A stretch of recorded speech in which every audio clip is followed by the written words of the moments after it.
forma pela qual a floresta amazônica afeta o clima do planeta é a razão de muitos estudos de cientistas.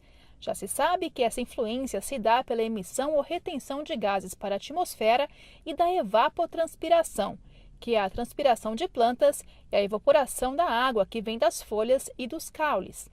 Estima-se que a evapotranspiração da floresta seja responsável por cerca de 50% das chuvas que a Amazônia recebe.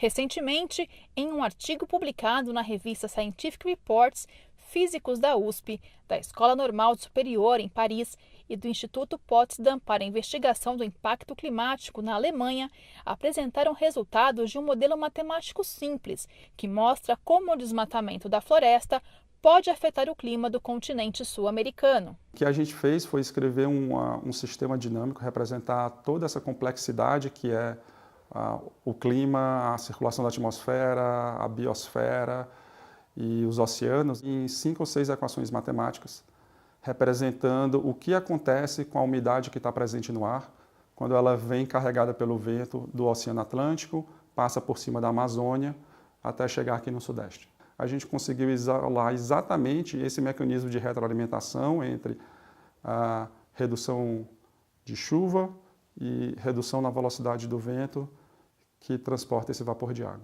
Para iniciar o estudo, os físicos utilizaram o sistema de monções da América do Sul. O sistema de monções clássicos é o da Índia. E como é que funciona esse sistema de monções no caso dele? Quando você está nos meses da monção ou quando você não está nos meses das monções, o vento é totalmente diferente. Então, nos meses da monção indiana, o vento está vindo do oceano para cima do continente, trazendo uma quantidade enorme de umidade e chove muito, muito, muito. Tá? Quando você não está no mês da monção, são os meses mais secos. Então o vento está soprando ao contrário, vindo do continente para o oceano. E aí não chove. Então o que acontece no nosso sistema de monção é que na época do nosso verão, dezembro, janeiro, fevereiro, março, por aí, o vento está mais intensificado. Está mais forte, está transportando mais umidade vindo do oceano. Nos meses de inverno, junho, julho e agosto, esse vento está mais fraco. Então a gente pegou essa direção preferencial dos ventos, então pegou uma trajetória aqui das massas de ar que vem do oceano para cima da Amazônia. E a gente considerou que os ventos estavam vindo, então, orientados dentro dessa caixinha. E a gente começou a fazer experimentos com o nosso modelo simplificado, provocando desmatamentos em posições diferentes dentro dessa caixa e numa quantidade diferente dentro da caixa. Então, o que a gente observa no final é quanto de precipitação, redução ou aumento dessa precipitação houve aqui no final. Ou seja, como que uma perturbação no desmatamento em outras regiões na floresta podem modificar os ventos, o transporte de umidade e, finalmente, a precipitação em outras regiões que você ainda não tinha mexido na Amazônia. Para montar o modelo matemático, os pesquisadores usaram o que eles chamam de técnicas de sistemas dinâmicos e redes complexas. Tem gente que usa isso para explicar como que funciona a comunicação nos neurônios no cérebro, como que funciona o mercado ou a bolsa de valores, como que funciona o espalhamento de uma doença na população, contaminação, doenças virais e transmitidas por mosquito e coisas assim. E, inclusive, aplica isso para entender o clima e o meio ambiente. Então, como é que chove na Amazônia inteira? Você tem 2, 3 mil quilômetros de distância, só de floresta até chegar na costa. Por que chove tanto? Porque a própria floresta devolve boa parte da chuva de volta para a atmosfera. Tá? Então, quando você desmata um local, e aquele local não vai devolver mais tanto vapor de água de volta para a atmosfera. Então, isso vai afetar, o desmatamento afetou aquela região, obviamente, mas você vai afetar outras regiões que deveriam estar recebendo aquele vapor de água e que não vão mais receber. Como que isso acontece? Quando você remove um pedaço da floresta, aquele pedaço que estava desmatado não tem mais a vegetação exuberante em cima, as árvores de troncos grandes, alturas de 30 a 40 metros. Então, quando a gente modifica o uso do solo, troca uma floresta por uma pastagem, por exemplo, a evapotranspiração muda. Então, a quantidade de umidade que esse pedaço de terra devolve para a atmosfera vai ser diferente.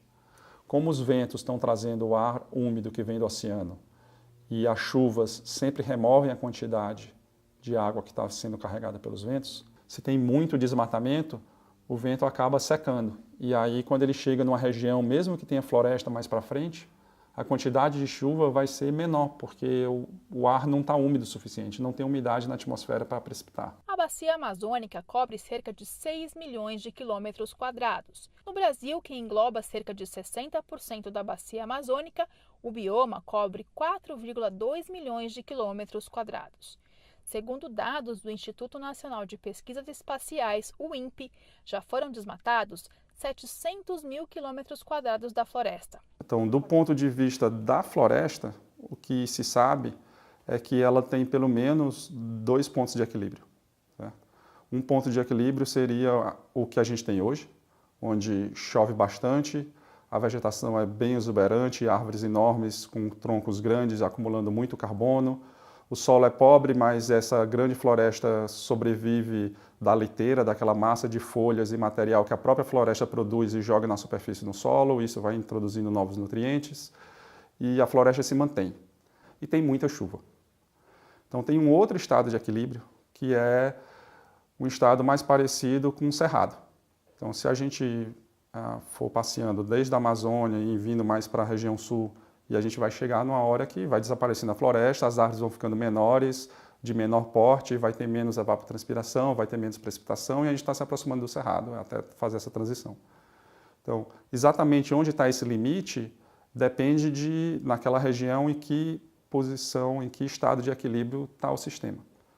Então, se a gente perturbar demais a floresta, o que pode acontecer é que mesmo o resto da floresta que você não perturbou, pode mudar para esse novo estado de equilíbrio. Mais um reforço nessa certeza que a gente, como cientista, já tem, mas que, às vezes, os tomadores de decisão, a própria população não tem isso claro, que é a importância de você manter a floresta preservada, contígua como um todo. Que não existe isso de o que seria um nível seguro de desmatamento. E como a gente mostrou que era essa resposta do sistema era não linear, a gente não pode ter certeza, nunca vai ter certeza de onde está esse limite do tipping point, a gente não deveria estar desmatando. Pelo contrário, a gente deveria estar reflorestando o que a gente já desmatou.